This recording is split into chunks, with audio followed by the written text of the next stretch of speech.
berdoa terlebih dahulu. Berdoa akan dipimpin oleh ketua kelas. Silakan. Istidatan doaan. Bismillahirrahmanirrahim. Raditu billahi rabban wa bil islami dina wa bil muhammadin nabiyya wa rasulah. Rabbi zidni ilma wa zidni fahma. Amin ya rabbal alamin. Baik, sebelum kita memulai pembelajaran, Ibu akan mengabsen kalian terlebih dahulu. Yang pertama yaitu Muhammad Farhan Syafiq Amrullah, Hadir. M. Fadli Kurniawan, Hadir. Mona Lisa Rifki, Rosa Rosiana. Alhamdulillah, lengkap semua ya. Materi kali ini kita akan belajar tentang Asmaul Husna. Pada pertemuan yang lalu kita sudah membahas tentang pengertian Asmaul Husna. Ada yang masih ingat apa itu Asmaul Husna? Saya, Bu. Coba, apa itu Asmaul Husna? Asmaul Husna yaitu nama-nama Allah yang baik yang berjumlah 99. Iya. Ternyata masih ada yang ingat ya. Alhamdulillah. Asmaul Husna adalah nama-nama yang terbaik yang dimiliki oleh Allah SWT yang berjumlah 99. Kita akan mempelajari hanya beberapa saja. Yang pertama itu ada Al-Fatah. Al-Fatah artinya itu Maha Membuka. Allah Subhanahu wa taala Maha Pembuka pintu rahmat kepada semua makhluknya. Dia jugalah Sang Pembuka dan memberi jalan keluar terhadap kehidupan makhluknya. Misalnya tuh gini, kita hidup di dunia ini ada dengan rasa senang, sedih, susah, dan lain sebagainya. Bila mana kita mengalami kesusahan, maka kita harus berusaha semaksimal mungkin selalu berikhtiar dan bertawakal serta berdoa kepada Allah Subhanahu wa taala, maka Allah Subhanahu wa taala akan memberi jalan keluar bagi kita dan akan memberi jalan keluar dan membuka pintu rahmatnya untuk kita sehingga kita dapat mengatasi masalah tersebut. Yang selanjutnya ada Al-Adil. Al-Adil artinya Allah Maha Adil. Di sini yaitu Allah Subhanahu wa taala akan berbuat adil dalam pelaksanaan hukum-hukumnya, baik yang ada di dunia maupun yang ada di akhirat kelak. Misalnya kita hidup di dunia ini, apapun yang kita lakukan, baik itu sekecil apapun tingkah laku kita, itu akan dipertanggungjawabkan kelak di akhirat nanti. Yang kedua itu saking hadirnya Allah Subhanahu wa taala, Allah Subhanahu wa taala itu kelak di akhirat nanti akan mengadili hewan yang dizalimi oleh hewan lainnya. Maksud dari poin ini adalah misalnya kita melihat misalnya ada seekor kambing yang tidak bertanduk, kemudian kambing itu diseruduk kambing itu saling menyeruduk antara kambing yang tidak bertanduk dan kambing yang bertanduk. Lah di akhirat nanti kelak kambing yang tidak bertanduk tersebut itu akan diberi Allah Subhanahu wa taala sebuah tanduk untuk membalas perbuatan kambing yang telah menzaliminya tersebut. Seperti itu. Terus yang selanjutnya itu ada Al-Qayyum. Al-Qayyum artinya Maha berdiri sendiri. Al-Qayyum artinya Maha berdiri dalam mengurusi hamba-hambanya.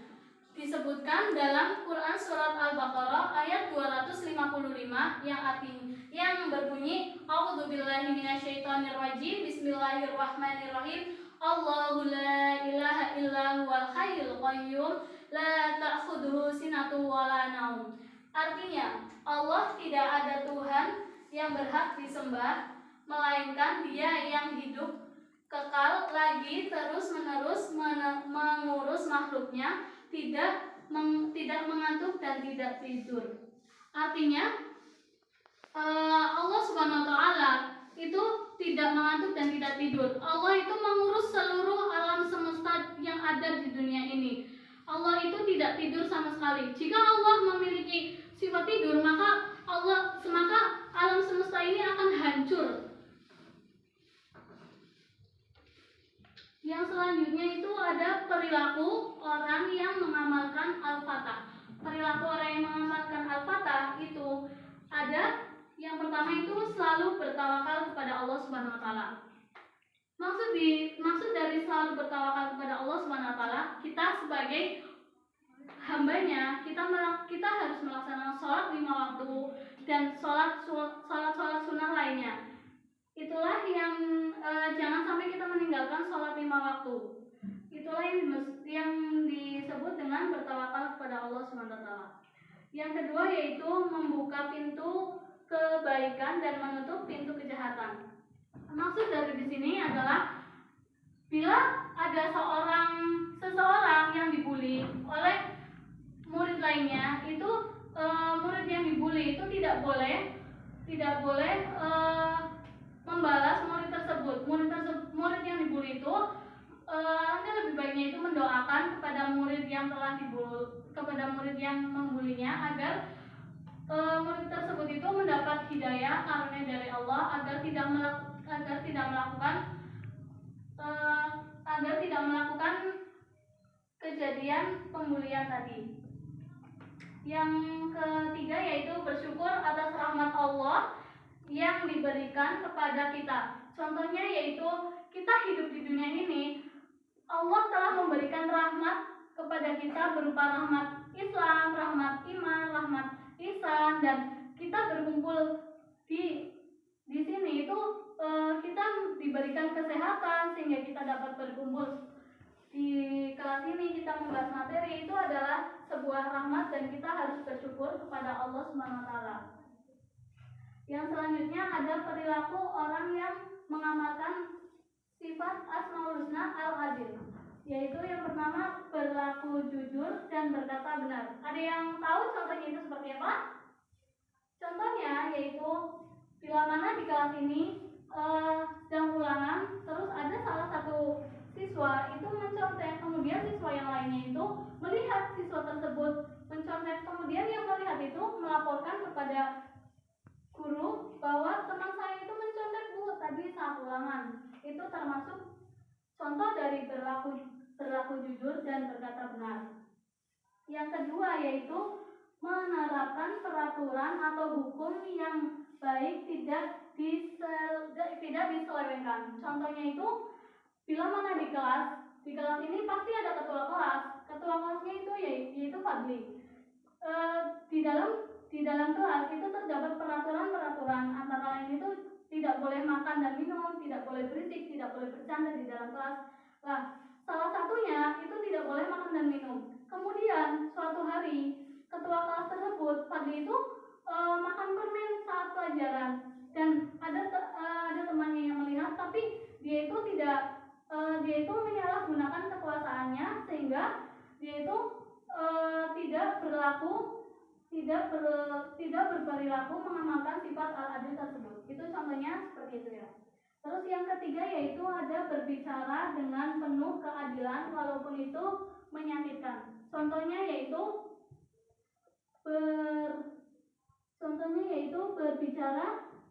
berbicara dengan penuh keyakinan dan keadilan. Contohnya misal kita di kelas itu melihat salah satu siswa itu mencuri uang di dalam tas temannya. Kemudian kita melihat teman itu mencuri. Alangkah lebih baiknya kita lapor kepada guru bahwa saya itu melihat teman saya itu mencuri uang di dalam tas teman saya.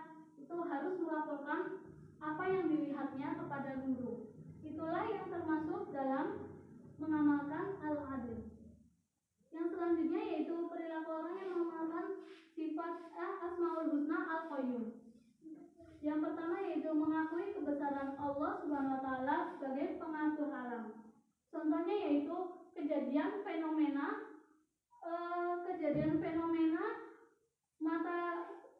gerhana matahari dan gerhana bulan. Ketika ada fenomena gerhana matahari dan gerhana bulan,